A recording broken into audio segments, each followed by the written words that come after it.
Ladies and gentlemen, thank you for standing by. Welcome to Axalta Coating Systems Q2 2025 earnings call. All participants will be in a listen-only mode. A question-and-answer session will follow the presentation by management. Today's call is being recorded, and a replay will be available through August 6th. Those listening after today's call should please note that the information provided in the recording will not be updated and therefore may no longer be current. I will now turn the call over to Colleen Lubick, Vice President of Investor Relations. Please go ahead. Good morning, everyone, and thank you for joining us to discuss Axalta's second quarter 2025 financial results.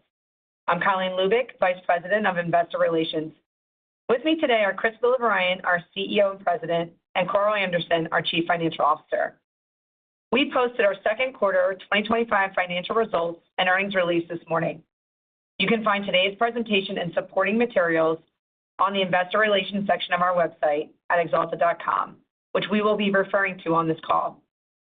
Our remarks today in the slide presentation may include forward-looking statements reflecting our current views of future events and their potential impact on Axalta's performance. These statements involve risks and uncertainties, and actual results may differ materially. We are under no obligation to update these statements. Our remarks and the slide presentation also contain various non-GAAP financial measures.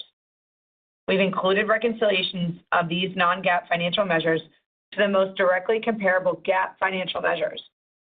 Refer to our filings with the SEC for more information. I would like to now turn the call over to Chris. Thanks, Colleen, and good morning, everyone. Let's move to slide 3. We're proud to announce that we delivered a record quarter for adjusted EBITDA and adjusted diluted earnings per share in a challenging global market. I would like to personally thank our almost 13,000 employees for their dedication and outstanding performance this quarter. By all measures, we've done a tremendous job navigating the current landscape and managing the business. Net sales came in just over $1.3 billion, in line with our guidance. Adjusted EBITDA was $292 million, with margins exceeding 22%.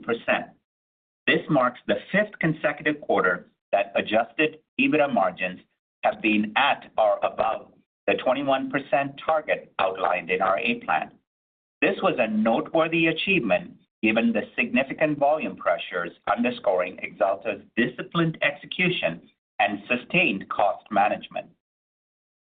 We remain focused on creating shareholder value and plan to accelerate our capital deployment going forward. This quarter, we executed $65 million in share repurchases and expect to continue this pace throughout the remainder of the year. Our mobility segment continues to perform exceptionally well. We delivered 2% organic growth fueled by sustained strength in China and Latin America, in addition to new business wins and favorable price mix. Adjusted EBITDA margins were nearly 20%, a strong validation of the team's strategic and operational prowess and our ability to sustain profitable growth. Cash flow from operations increased 25% year-over-year, which helped drive free cash flow to $101 million, a great result. With that, let's turn to slide 4. We continue to navigate what we believe to be temporary challenges affecting refinish in North America. Claims reported through Q1 remain meaningfully lower in the United States and slightly down in Europe. Although collision statistics are pending for 2024, early insights from various states in the U.S. and independent agencies indicate that collision frequency declined by only low single digits. This collision statistic is in line with our expectations. We believe that factors such as elevated repair costs, rising insurance premiums, and broader inflationary pressures have discouraged consumers from seeking repairs, resulting in fewer claims despite steady or just slightly declining collision rates. In the second quarter, refinish volumes were impacted by expected headwinds, including consumer pullback on repairs and elevated North American distributor inventories. Despite these pressures, we continue to gain share, with 1,600 net new body shops year-to-date, building on the more than 2,800 net wins in 2024. Net sales in the second quarter declined 6% year-over-year, but we saw nearly 2% growth from adjacencies and retail, supported by strong momentum in DIY channels and accessories. As we examine external data, we see signs of industry stabilization. Inflationary pressures are beginning to moderate, particularly in areas like repair expenses and insurance premiums. Insurance premium inflation in the U.S. appears to be abating, and total repair costs only increased 1% in Q1 year-over-year. One additional recent data point that is encouraging came from LexisNexis and indicates that nearly half of consumers are actively seeking lower insurance options by switching carriers, many successfully obtaining significant reductions in their premiums. We have been through cycles before and have a strong track record of outperforming industry trends over the long term. We remain confident in our A-Plan strategy to strengthen our leadership in refinish and expand into adjacencies. We believe that consumer confidence will increase, leading to a more favorable repair environment. Our expansion into economy and customer-centric innovation, such as the Fast Cure low-energy system that reduces energy usage and boots time by 50%, combined with our customer relationships and advanced digital tools, position us to win in today's environment and drive growth in 2026 and beyond. Let's turn to slide 5. We remain focused on our A-Plan with excellent execution in the first 6 months of the year. Our operational excellence is now a strategic advantage, enabling us to manage with discipline, speed, and agility. In the second quarter, we reinforced our commitment to achieving zero incidents by improving our safety record by an amazing 55% year-over-year. Our commitment to achieving zero incidents has never been greater, and I'm very proud of the progress we're making towards this goal. Our disciplined focus on cost management drove a 6% year-over-year reduction in operating expenses. Since announced, our transformation initiative has driven approximately $40 million in cost savings. We've also taken decisive action to optimize our industrial footprint by closing 3 manufacturing plants in the last year. These actions have streamlined our operations and positioned us to convert on the upside once industry volumes rebound. I believe our results speak for themselves. Our dedication to customer-focused innovation was again acknowledged this quarter. Axalta's NextJet was recognized as a 2025 Automotive News PACE Pilot Innovation to Watch, and we were honored with Daimler Truck North America's Masters of Quality Supplier Award. These accolades validate our innovative approach to delivering differentiated customer outcomes.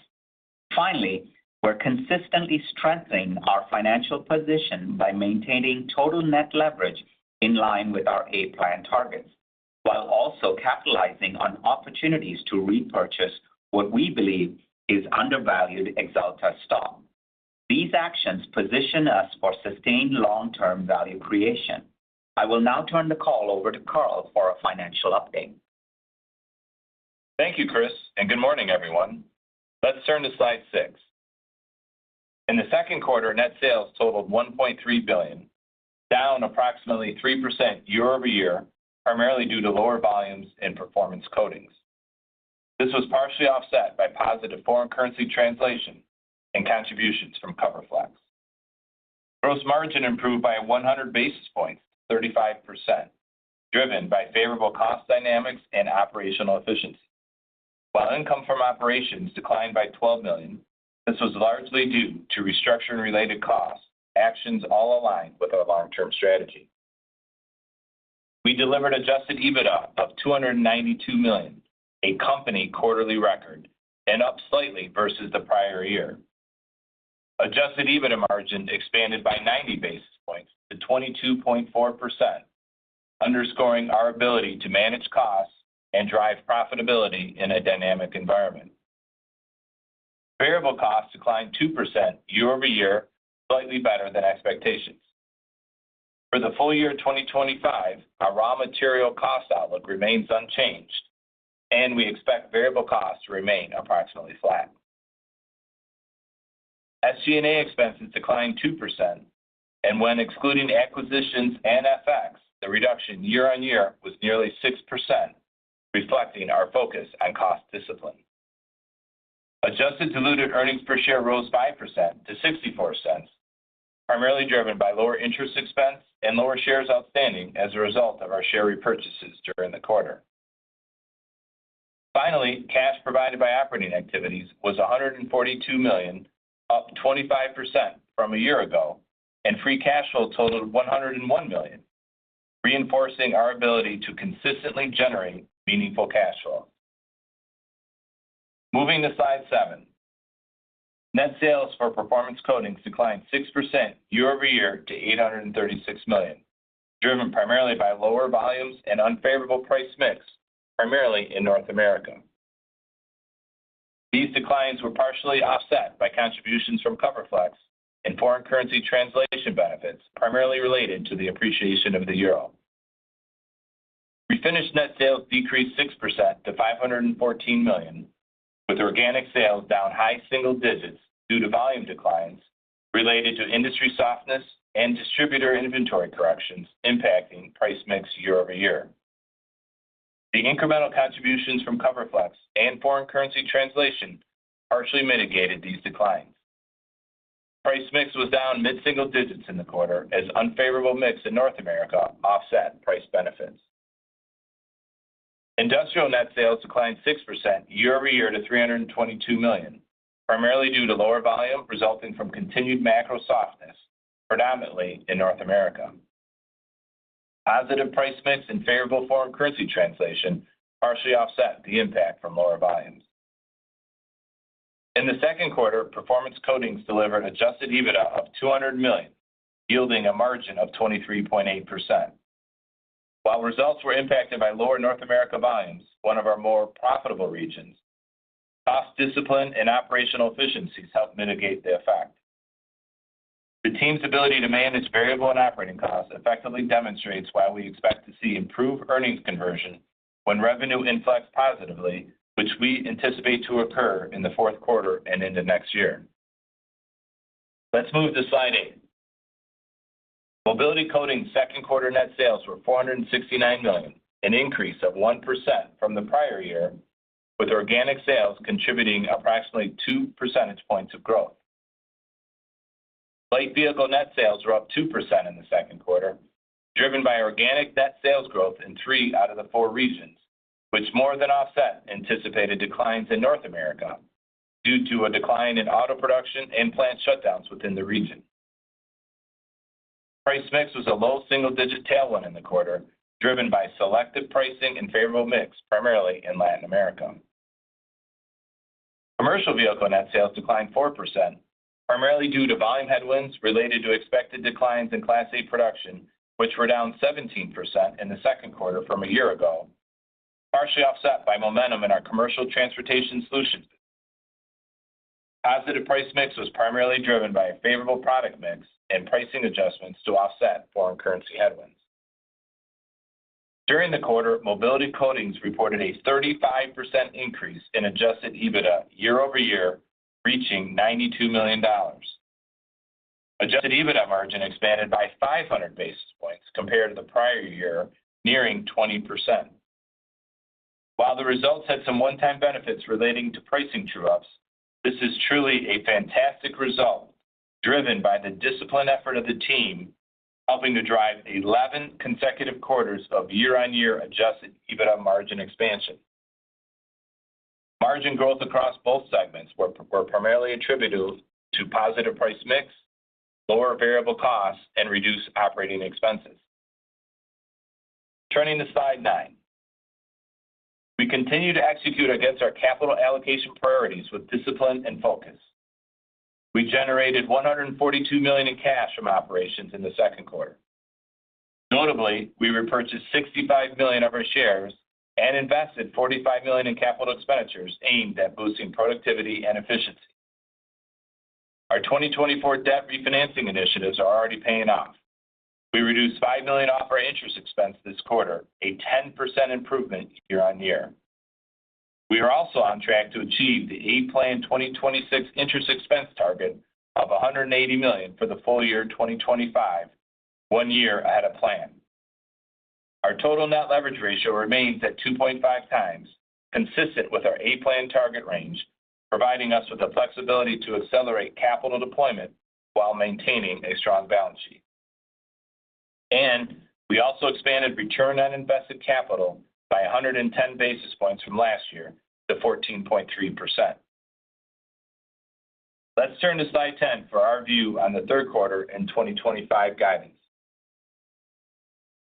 Based on the latest industry indicators and consumer sentiment data, we now believe that the softer demand environment observed in the first half of the year will persist longer than anticipated.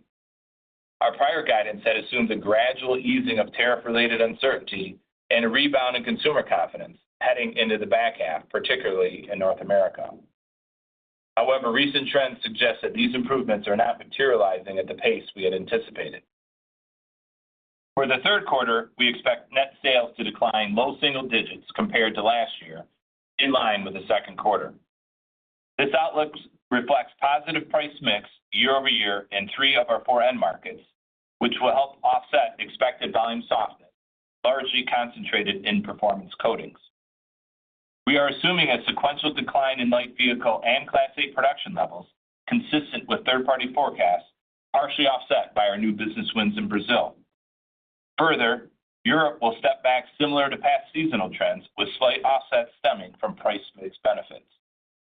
We project adjusted EBITDA between $290 and $300 million, and adjusted diluted earnings per share in the range of 63 cents to 67 cents. For the full year, net sales are now expected to be between $5.2 and $5.275 billion, representing an approximately 1% decline at the midpoint versus a year ago. With this updated view, we are revising our full-year earnings expectations. We expect adjusted EBITDA margins to remain around 22% or above, an expansion of approximately 80 basis points year-over-year at the midpoint. Our full-year adjusted EBITDA is now expected to be in the range of $1.14 billion and $1.165 billion, and adjusted diluted earnings per share will be in a range of $2.45 to $2.55, which is a 6% increase at the midpoint compared to last year. While we believe it's prudent to slightly adjust our guidance, 2025 financial performance to date reflects disciplined execution, pricing resilience, strength of our commercial strategy, and importantly, record results in both adjusted EBITDA and adjusted earnings per share. We remain fully committed to our A-Plan objectives and our focus on creating value for our shareholders. I will now turn the call back over to Chris. Thanks, Carl. Let's look at slide 11. We have great products, technologies, and strong brands. We're executing our growth strategy by launching products our customers want, expanding in key geographies, and growing our refinish footprint. Our performance over the last 2 years that extended into this quarter reflects the strength of our diversified portfolio and strategic progress we're making across all end markets. In light and commercial vehicles, we're continuing to gain traction in key growth regions while delivering meaningful innovation for our customers. In 2025, we're set to launch our next-generation waterborne base coat, a breakthrough technology that is designed to enhance efficiency and expand color capability, particularly for high chroma finishes that are increasing in demand. Our NextJet digital paint technology, developed in collaboration with best-in-class partners like Durer and Xar, is another standout innovation. This maskless two-tone application system is already being piloted with a top global OEM and is expected to deliver significant benefits to our customers. These are just 2 examples how we are creating tailored high-impact solutions that deepen customer partnerships and differentiate Axalta in the marketplace. In commercial vehicles, we remain focused on winning new business with buses and trailers, while also expanding into underrepresented geographies within Asia and Latin America, helping to further diversify and strengthen our mobility segment. In refinish, as I mentioned earlier, we have added nearly 1,600 net new body shops year to date in 2025, building on the momentum of over 2,800 wins in 2024. This growth reflects the strength of our commercial execution and the value of our offerings in the industry. Looking ahead, we're expecting to roll out our Nimbus digital platform to 40,000 body shops in 2026. Nimbus connects all Axalta products and services into a cloud-based solution that empowers customers with data-driven insights designed to improve profitability and performance. And it connects seamlessly with Axalta Iris, allowing it to offer a suite of best-in-class solutions to our MSO customers. We believe in the strength of our refinish business and intend to grow into adjacencies through strategic bolt-on M&A. Outside of collision repair, we're also making meaningful progress in retail and DIY channels, supported by our accessories portfolio and U-POL business. We believe this will open new avenues for customer engagement and revenue diversification. In 2025, we have seen over 500 basis points of growth from execution of our strategy, and we expect strong growth trajectory in 2026 and beyond. In industrial, we're on track to deliver some of Axalta's highest margins on record, driven by the targeted product and cost actions. This performance reflects the strength of the financial foundation we've built, one that aligns with our A-Plan strategy and gives us flexibility to pursue selective organic growth opportunities as they arise. We believe our broad portfolio and differentiated technologies are well-positioned to benefit from the future rebound in industrial activity and the shift towards electrification. We're seeing strong momentum in key platforms such as wire enamels, impregnating resins, and powder coatings for high-efficiency motors, battery enclosures, and energy systems. These solutions position us to deliver organic growth and reinforce Axalta's role as a trusted partner in delivering high-performance coatings across a wide range of industrial applications. Within each of our businesses, we feel our results demonstrate our ability to execute well in any environment and pave the path to growth through excellent technology and long-standing customer relationships. This concludes our prepared remarks. Thank you for joining us today. Operator, please open the line for questions. Thank you. And at this time, if you would like to ask a question, please press the star and one on your telephone keypad. You may withdraw your question by pressing star two. Once again, to ask a question, please press the star and one on your telephone keypad.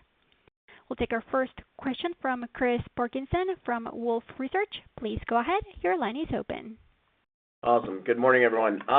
So the U.S. refinish market has been facing challenges for the last several quarters, and there's a clear divergence between collision claims versus collision rates. Can you just give us kind of your current assessment to the best of your ability in terms of what you're hearing from the MSOs, what you're hearing from the distribution channel, including their own rationalization actions, and just how we should be thinking about the setup for, let's say, into year-end and into 2026, just given we've already been in this scenario for the last, 3 or so quarters?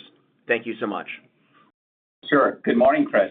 Sure, I'll take this one. So, as I said in my prepared remarks, what we're seeing is accidents are still occurring. So, and from what we did was we did a ton of research. Also, if you listen to our peers as well as our distribution partners, what we can see is accidents are down probably about 1 to 2%, in terms of looking at pretty much all the states. But where you are seeing the disconnect, obviously, is in claims. And this is really coming from, as I said in the remarks, where cost of insurance is and certainly where repair costs have gone. And certainly, I think this is something that is, we knew was coming. I would say, if you looked at the last, to your point, 3 quarters, but beyond that, if I looked at the last 2 years, we certainly have seen inflation both in insurance rates and certainly in the cost of repairs. The good news is that we are seeing that abate. And I think, as we looked at data as coming into this quarter, as well as if you look forward, even in terms of how we're driving our guide for Q3, you're certainly seeing that what we're seeing is that this is starting to abate or at least stabilize. I'm starting to see insurance rates starting to flatline, and certainly because backlogs are also starting to come down from the time in terms of our MSO partners. What you can see is with backlogs starting to come down from the pre-COVID levels, what we see is the opportunity for cost here at the repair shops also to abate. So I do believe that this marketplace will change. I do believe this is probably sometime in 26. So that's the perspective we have. In terms of our distribution partners, they're facing some of the similar challenges we did. So coming into the quarter, as well as I would say coming into the year, they were sitting on excess inventory. And if you look at how we approach the market in the U.S. versus Europe, in Europe, we go to market with retail as well as distribution, and we're certainly seeing less challenges there. In North America, obviously, our distributors are doing the right thing, and they're great partners, and they're essentially adjusting their inventory to reflect the current market conditions. I believe that usually takes a couple of quarters to sort out. So again, I believe that'll also sort out into probably the early part of next year. But at this point, the good news that from our perspective is as we look at Q3, we see stabilization. And you can see that in our guide. We're essentially guiding for a record Q3, which essentially states that we believe there's some level of stabilization in the marketplace going forward. Got it. Just as a quick follow-up, Chris, there's always been this undertone of cost improvement, given the Axalta story, essentially dating back to the IPO. You seem fairly optimistic, and your execution, in fairness, showed it this quarter, especially in mobility, but you seem fairly optimistic that the margin story and the productivity story and the manufacturing rationalizations are still, in the early innings. Can you just give us an update in your own thought process in terms of that cadence and how we should be thinking about that intermediate to long term, and whether or not your own presumption about long-term margins is better or worse from when you began to be CEO? Thank you. That's a great question, Chris. I'd love to answer that. So, if you think about our A plan, we're just 2 years into an A plan. So this is not, 2 sessions of an A plan. We haven't done 6 years of this. We've done just 2 years of it. And I just looking at what the team has been able to accomplish in 2 years, you got to put in perspective that from a cost standpoint, with all that we've driven, it's about $300 million. So it's just an enormous accomplishment, and I look at it as the multitude of buckets, what we've done in operational excellence in terms of footprint and what we've done in productivity, what we've done with material performance across direct and indirect materials, as well as then what we did with the transformation initiative. And across all of those, just true kudos to the team. We're well ahead of plan across all of them. Material performance has been well ahead of plan for now 6 quarters. I look at transformation, we're ahead of plan. And then finally, I think we're in the early innings of our operational excellence plan because we've just done, some plant optimization, and we're just installing the capital to really get the productivity in place. So I see that as incremental opportunity. That said, Chris, I think, the one thing is Axalta still has $3.5 to $4 billion of cost. We have $1 billion of labor and burden costs, and we have $3 billion between direct and indirect materials. So there's still a large portion of cost that I believe that provides an opportunity. And why I believe that is in the current marketplace, there's now excess capacity. I also see new capacity coming in for supply from a supply standpoint in Asia.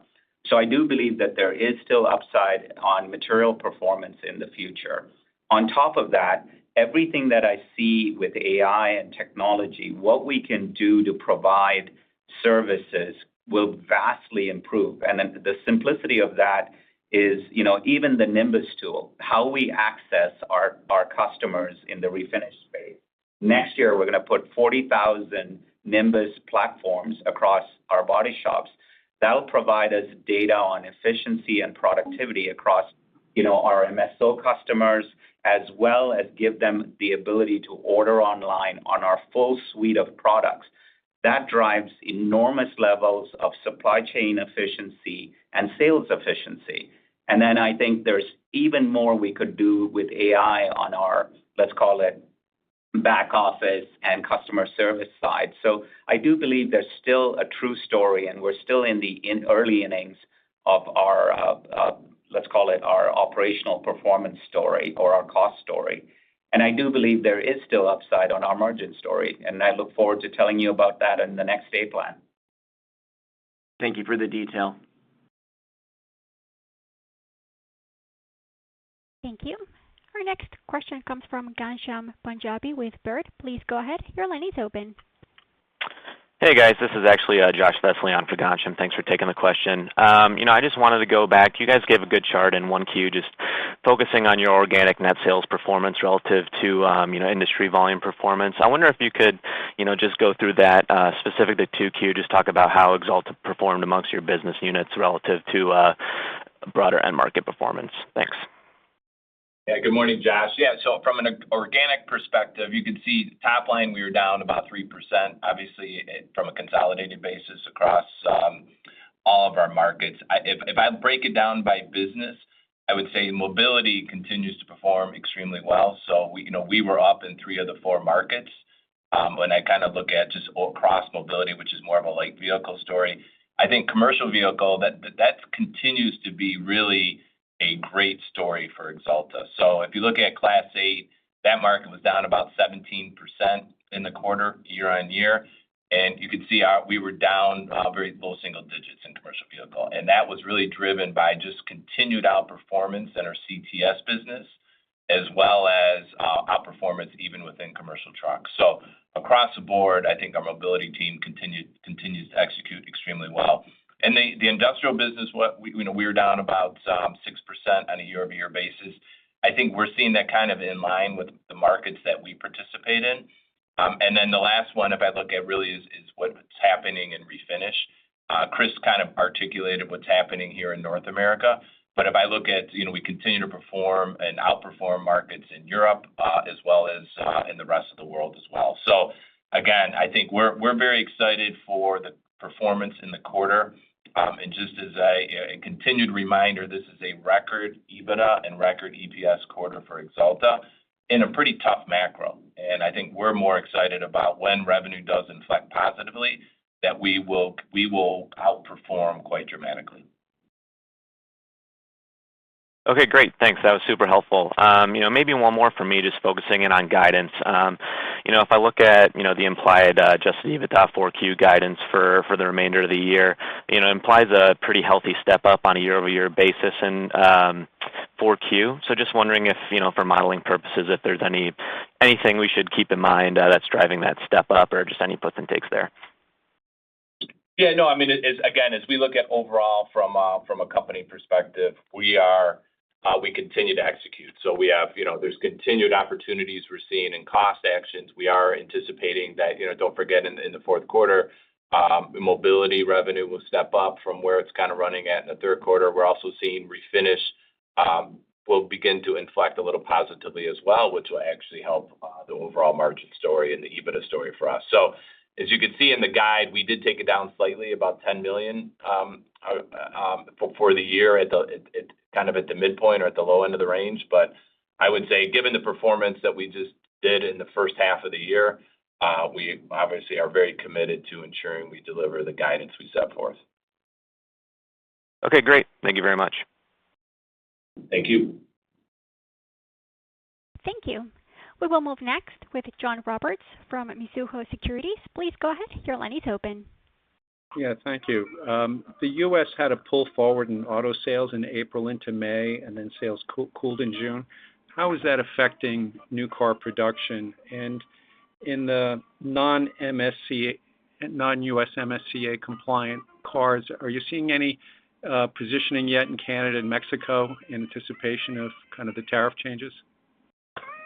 Actually, for us, John, thanks for the question.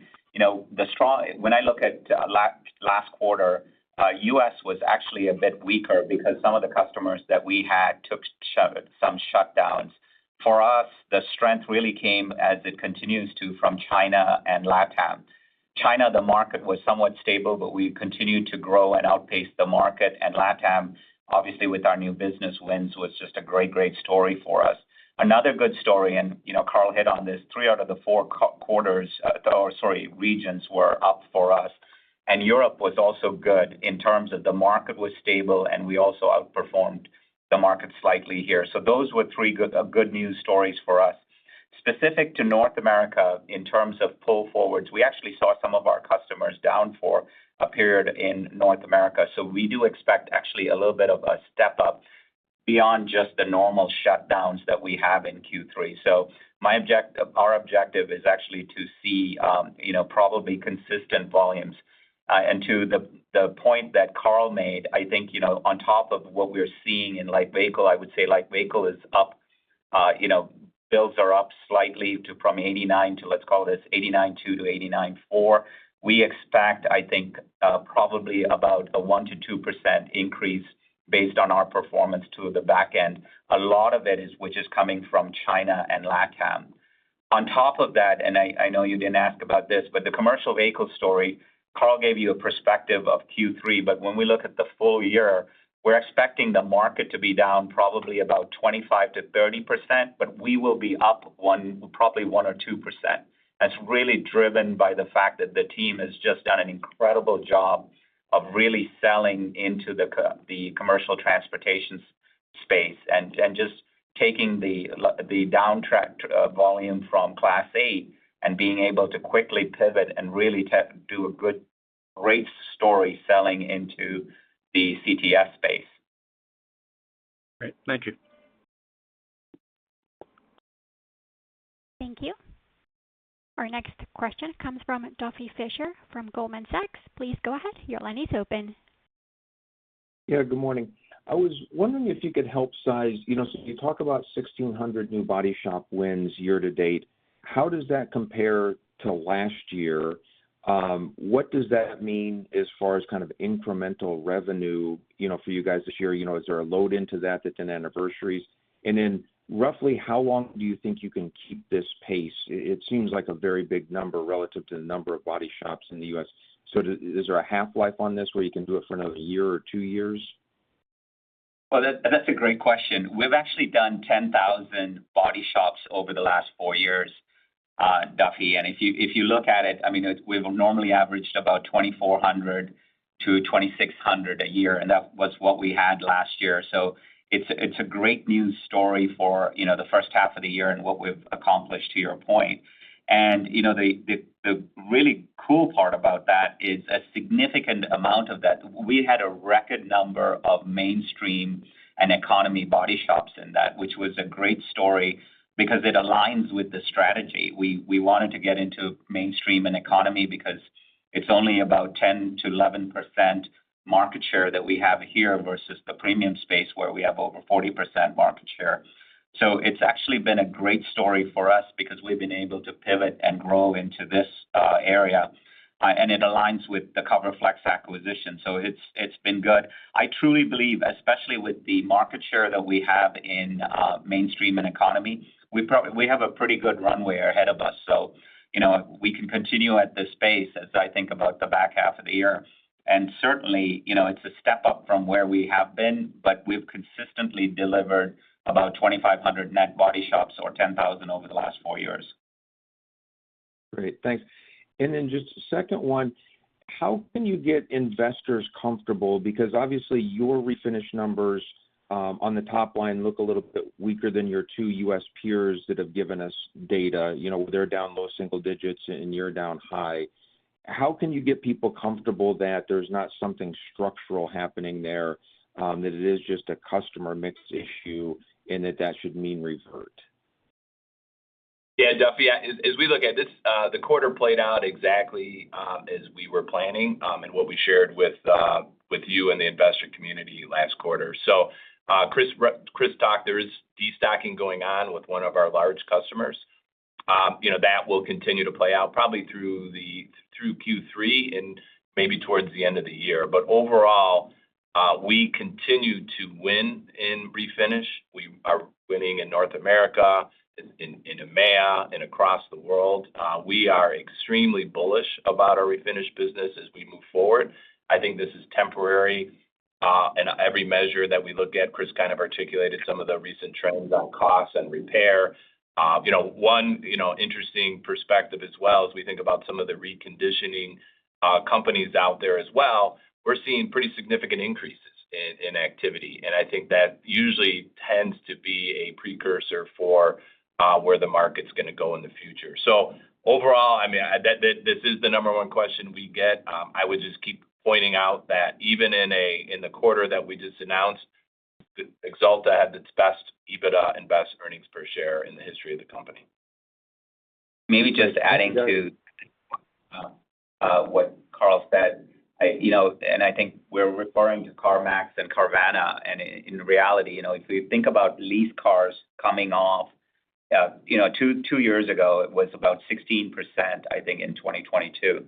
In 24, it's 24% of cars are being leased, and the good news there is when lease cars get traded in, even if a consumer doesn't want to fix a ding, a dealer wants to fix that ding before that car is sold. And so we do believe that this market will inflect and change here in the future.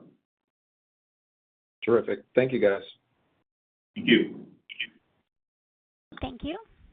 Our next question comes from Matthew DeYoe with Bank of America. Please go ahead. Your line is open. Thanks. Question for you, I guess. So Plan A obviously gone really well. Earnings are up, margins are up, and markets aren't cooperating. But I think generally people agree the Axalta house looks increasingly in order.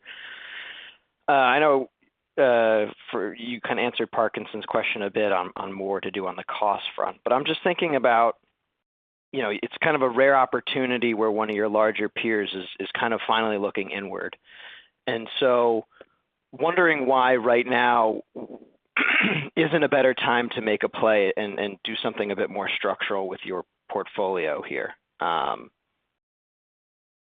just leave it there. Yeah, so I think thanks for the question.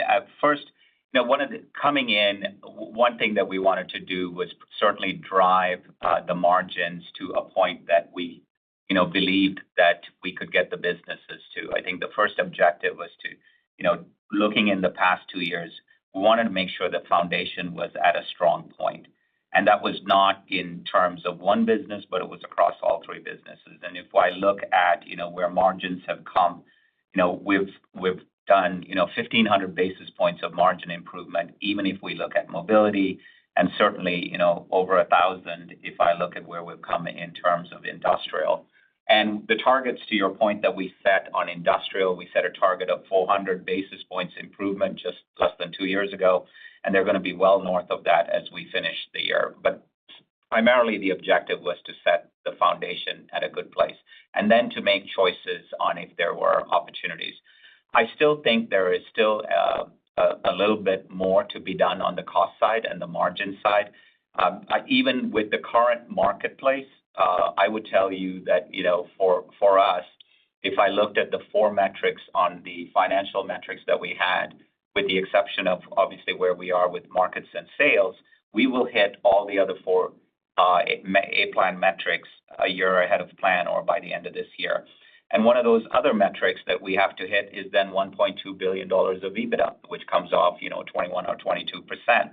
And my plan is to make sure that we certainly hit that next year. And even with the current markets, I'm absolutely confident this team will certainly get there. So then to your question, what do we do next? And what we want to do is probably by, February, spring of next year, we'll give a new A plan, which will essentially walk us through where we're going through 2029 or the next 3 years. And that'll give you a perspective of what we want to do, maybe, with some of the portfolio as well as where we believe there's opportunities for growth. Because we want to pivot. Axalta has, one of the strongest margins in the coatings industry, and we believe we can take this platform and build on it and drive growth and also drive a little bit more margin. And I look forward to giving you that perspective in about 6 to 9 months from now. Okay. And if I can follow up, price in auto OEM was nicely positive on the quarter, and you'd mentioned kind of the one-time true up. How are you able to do that in a world where I guess one of your peers is talking about index pricing lower? And should this carry through the next 12 months, or is this just, I assume, versus just like a one-quarter thing? Can we flesh this out a little bit? Yeah, I wouldn't say it's a one-quarter issue or one, Matt, as I look at it. There was, we did call out there was some benefits. We called it one time. But there, if you look a little closer, there's about 8 discrete actions that the team executed across every single region. And so, yes, these will not repeat. That's why we kind of referenced, that they're kind of one time in nature. But this isn't just, one item. This was just a part of the execution story that we think as far as that came through in mobility, especially in what we're seeing in light vehicles. So I think as we look forward, that the margin profile of the mobility business, even if I was to, strip out, some of this benefit, we still did well over 18% EBITDA margins in the quarter. And as I look forward, from where we did last year, we're going to be well north of 17% for the full year for mobility. So great performance. Price mix will be positive for the entire year. And again, it speaks to what we can do from Axalta, and that's what we can execute. I think that's been proven every single quarter over the last 2 years, and that will continue as we move forward. All right. Thank you. Thank you. Thank you. Our next question comes from Josh Spector with UBS. Please go ahead. Yeah, hi, good morning. I just had 2 quick follow-ups. First, related to kind of what you just talked about, when you talk about the pricing true-up in mobility, it sounds like from your comments there's a little bit of a one-time nature of that in the quarter. I guess, was there a pointer to a pricing that's unique that maybe helped by $5 million plus in the quarter that doesn't repeat, or is that not correct? And then the other question was more around 4Q. I think, Carl, in your remarks, you talked about performance sales up year over year on fourth quarter. Just given some of the commentary around refinish, maybe not improving until 2026, how do you have visibility in that? Thanks. Yeah, thanks, Josh. Yeah, relative to the mobility pricing, as I just articulated, we have, as said, there is a very specific discrete actions that are across the board in every single region that the team executed on. And so I think some of those were one-time in nature, but the rest of what they were able to do is more sustaining. So don't forget, we are ramping up new business in Brazil, which has definitely a positive impact in price mix for light vehicle. We also have had some businesses that have shifted around in other parts of Latin America. That's also positive for price mix. That will continue. So that's why I think as you look at that business, we're very confident in our ability to deliver, well north of 17% margins for the full year. And then as I look at the fourth quarter, again, if you look at just, we sometimes get caught up on the year-on-year comparisons on refinish, but sequentially, if you just look at what refinish has done, Q1, Q2, and our, embedded in our guide for Q3, the revenue has been roughly flat. And to Chris's point, that has been, we're seeing some stability in that business. I think the year-on-year comps don't look as good, but if I look at a sequential basis, we're seeing that stability. And as we look into Q4 and what we're seeing, especially with the channels, with what we're seeing in EMEA, that we do expect that to pick up, and so we have a high degree of confidence that that will occur, and more importantly, that will deliver on our guidance for the year.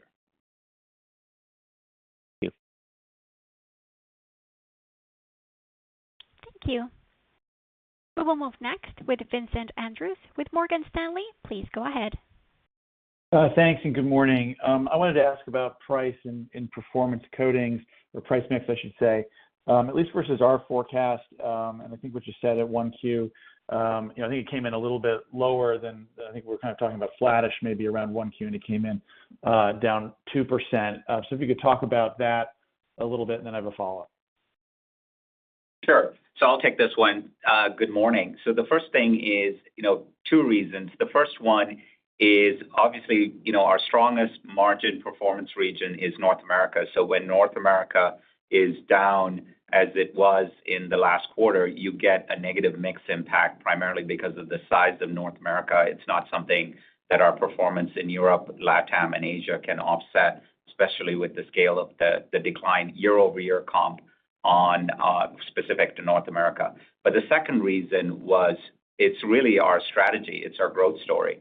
If you really put it in perspective, where we wanted to grow was mainstream and economy. And as I said, we had record number of mainstream and economy body shop wins in Q2, with the highest in Axalta's near-term history, or as far back as we can look. And so that was a great story of number of wins, but those are actually going to come in even probably in Q3 and Q4.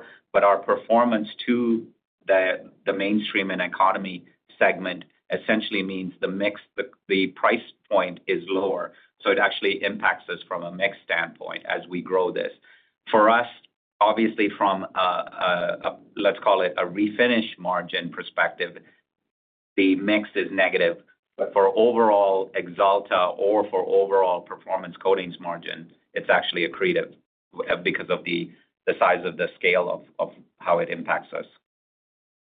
Okay, thanks for that. And if I could just ask, if I think about the sort of value chain of refinish, and I think about, three things that we're talking about today. One, obviously there's less claims coming from the consumer. You also mentioned that body shops still have backlogs, but that your distributor customers are destocking. So I'm just trying to reconcile, that situation, because it would seem to me that, the body shops still having backlogs wouldn't so much be hurting your volume, and it also doesn't. It just seems like there's a little tension between less claims, still having a backlog, and distributors destocking. So if you could help me connect that, I'd appreciate it. Sure. What I meant was backlogs are coming down. Backlogs were at a very high peak in front of body shops previously, and that's been coming down. And so with backlogs coming down, it essentially means that, body shops are being more cost competitive because backlogs are starting to come down from where they were, 2-3 years ago coming out of the pandemic. So the reduction in backlogs, as you could imagine, even if it's in auto or in commercial vehicle, essentially means that, the body shops are becoming more cost competitive. So that's why that we're starting to see more abatement in, let's call it, repair costs. So all of these three things are actually working in our favor for, let's call it, stabilization in what I believe the future costs will be and why refinish will pick it back up. Okay, that's very helpful. Thanks so much. Thank you. Our next question comes from Michael Sison with Wells Fargo. Please go ahead. Hey, good morning. Just a quick one on, you mentioned total repair costs are stabilizing. I'm just curious, what is there sort of an average cost right now, and how does that compare with, let's say, several years ago? And does that number have to get to a certain point where folks can afford, the cost analysis makes sense? And then maybe a follow-up would be, can you talk about the car park? I think it's pretty old. So does that impact, the refinish growth going forward? Sure. So I think an average would be something around 4,700. I think it's incredibly varied and all over the place depending on the type of accident. But I would say in terms of what we use as an average is about $4,700 to $5,000. I think if you put it in perspective, what we drive for, if you think through that cost, is coatings, or what we provide happens to be about 4% of that cost. About 40% of that cost happens to be labor. And that is truly what is Axalta's value proposition for our customers. Everything that we do to save that 40% in a body shop is enormously important. and drives, I think, why we've consistently been able to perform even under these challenging conditions.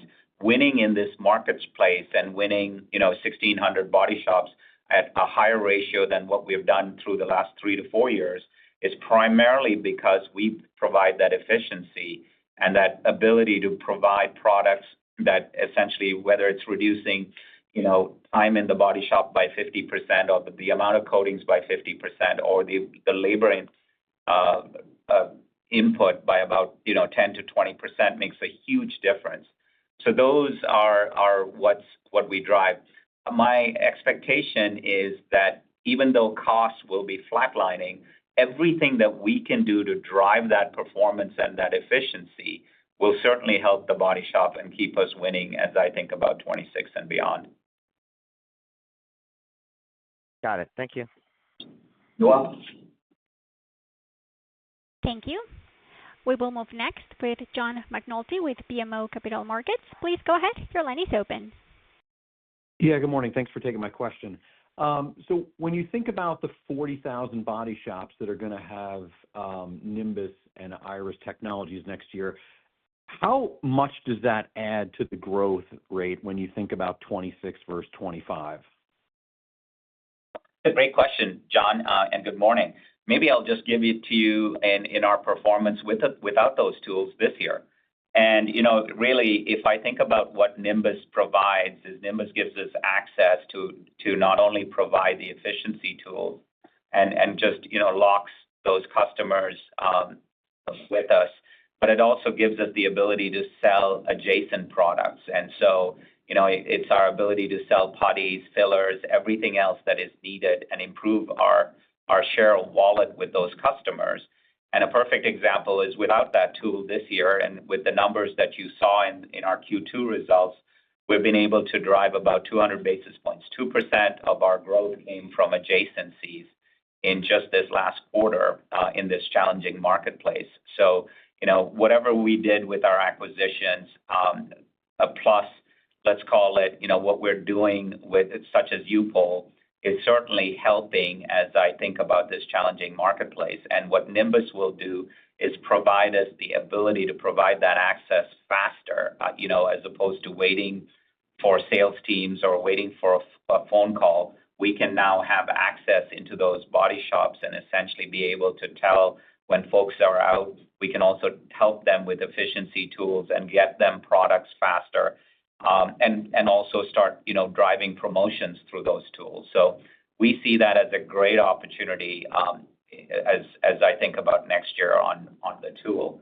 And just, if going back and if you think about the 4 things that we established as refinish pillars, was supposed to be M&A, which we did Andre Co. and CoverFlex.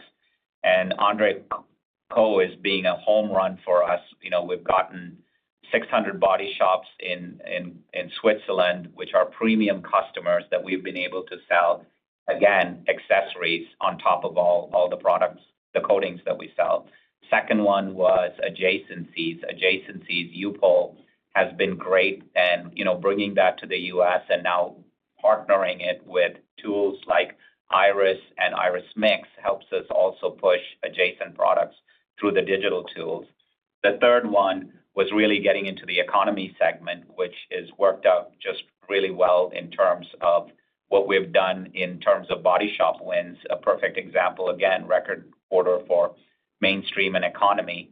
And finally, the last one was, what we're doing with pricing, and it certainly also played out just as we wanted. Got it. Okay. No, thanks for the color. And then question, you highlighted on the Building the Future slide about opportunities for M&A in both the refinish and the industrial markets. I guess, given the weakness that we've seen in those markets, are you seeing more opportunities coming to the market at this point in terms of a pipeline, or are you seeing, companies maybe holding back, saying, "Look, we're not selling on this level of earnings. We'd rather wait it out." I guess, how would you characterize the M&A market and pipeline? Well, that's a great question. I'd probably step back and, take that in two ways. The first one is, the part of it with Axalta is, we wanted to make sure that we earned the right to grow. And so from an M&A standpoint, we wanted to make sure, that even when we went through a down cycle, which is obviously something that we're going through now, that the acquisitions that we had made held and the core fundamental business was performing as well as it could. And certainly our margins reflect that we can. So that was one. And I would say the reason I'm giving you that is, so I believe we're ready, but one thing is where we're trading right now, I think, our options right now would be to probably look at more share buybacks. So from our perspective, I think there's an option with, for us to look at internally at, how we view share buybacks. But that said, there are more bolt-on acquisitions or targets out there, even in the current market. I think the current market's actually opened up more avenues for us. But at this point, as I think about the rest of the year, unless it's something, that's hugely opportunistic that adds a real growth vector to our core strength, we'll probably be looking more at share buybacks through the rest of the year at the pace we've been doing it. Got it. Thanks very much for the color. Thank you. And we will take our last question from Alexei Yefremov with KeyBank. Please go ahead. Your line is open. Thanks. Good morning, everyone. Could you just comment on productivity, just around this year? Next year, do you think it's about the same amount, a little higher, a little lower? What's your initial thought on 26? Yeah, thanks, Alexei. Yeah, I think from a productivity perspective, we're going to be running around $20 million or so this year of productivity. And if we get into 26, it should be running minimally at that same pace, but we would expect hopefully to do a little bit better than that. So this is as Chris referenced earlier, we're in the early innings of driving productivity into our plants. That's not only sustainable, that will continue to increase year on year. So we have pretty good visibility at this point, but at a minimum next year, it should be greater than $20 million. Thanks. And on the refinish or early performance segment pricing side, you had a low single-digit negative number this quarter. I presume that's all mixed. Can you just confirm that? And when do you think that number could go break even or positive? Yeah, so I think the pricing is still positive for refinish. We're probably running about 2%, increases on average for the year. And, as we kind of look forward, we would expect kind of that price mix in refinish will definitely be inflecting positively into next year. And there's a chance that we may even see that a little bit here in the fourth quarter. Thanks a lot. Thank you. Thank you. Take care, everyone. Thank you, ladies and gentlemen. And this concludes our Q&A session as well as our conference call. Thank you for your participation, and you may now disconnect.